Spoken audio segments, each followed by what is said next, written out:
Sure, I think it is possible. Now, it's not probable, but it's certainly possible. So, with that out of the way, it kind of there's essentially two veins, right? You need to be on the procurement side and the identification side. So, IDing the right guys that fit your system, IDing the guys who you believe are truly elite prospects and getting on them earlier than everybody else. But again, everybody else is trying to do that too. So there's no one team that is just that much better than everybody else at finding the next stud and offering him a week earlier. But again, that does roll into the whole procurement side of things somewhat because kids do seem to put a disproportionate amount of weight on the first team to show them love, especially like the first big time team. We're not really talking like a Georgia State here, but on the procurement side, you need to have things to sell, and you need to have good salespeople. So things to sell, tradition that matters quite a bit to your high school coaches and your parents. To the extent that kids pay attention to it, it matters to them as well.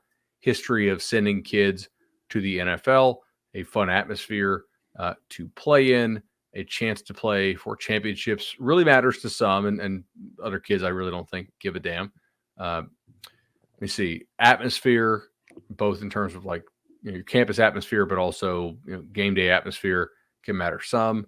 Facilities matter some. I think that's becoming less important, honestly, now that pretty much everybody in the game has facilities. And again, nobody in baseball or NFL talks, oh, I signed with the Reds or with New York Giants because they had good facilities, right? No, they don't really care. They care about the dollars, which is where I'm going with this next. I think if you want to be a truly elite recruiter, you do need to have an aggressive, functional NIL program.